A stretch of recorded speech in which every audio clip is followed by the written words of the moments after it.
আসসালামু আলাইকুম রহমতুল্লাহ বারাকাতু।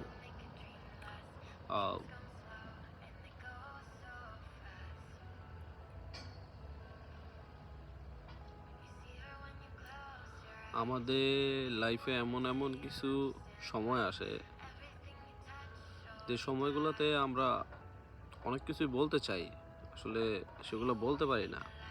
কিভাবে বলবো, কোন ভাষায় বলবো, সেটা আমরা বুঝতে পারি না।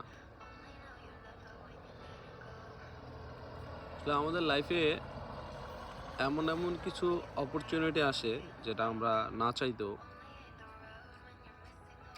হয়তো আমরা সেটা ডিজার্ভ করি না, তারপর আল্লাহ তাআলা আমাকে সেটা দিয়ে দেয়, কিন্তু আমরা না আসলে সেটার কদর করতে পারি না।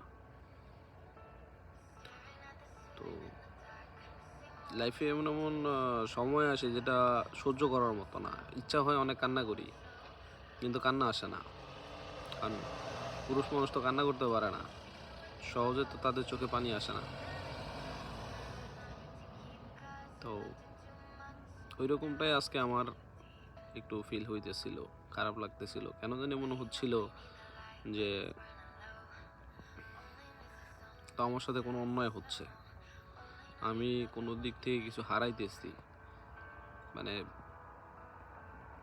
টোটালি একা মনে হয় নিজেকে। মনে হয় যে আমাকে উম অদৃশ্য কেউ আমাকে টানতেছে, আমাকে নিয়ে যাবে। কিন্তু সবাইকে ছেড়ে আমি চলে যাচ্ছি। মানে আমার কেউ নাই। কেউ নাই। আমি একা শূন্য দুনিয়াতে। এমনটা ফিল হয়।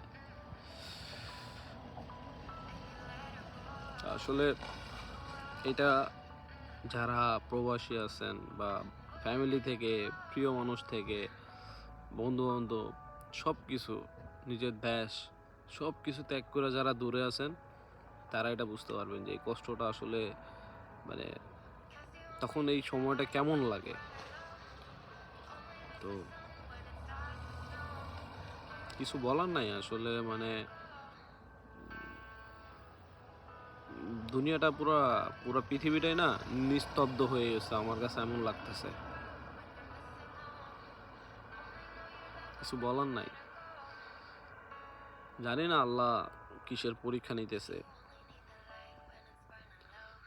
কিন্তু আমার সাথে এমনটা হবে বা কেন হচ্ছে বুঝতেছি না। প্রস্তুত ছিলাম না এগুলোর জন্য। তবে আমি মানুষকে যথাযথ বিশ্বাস করি, ভরসা রাখি। তো এমন কিছু হবে না যেটাতে কখনো কাউকে হারাইতে হয়, এমনটা হবে না।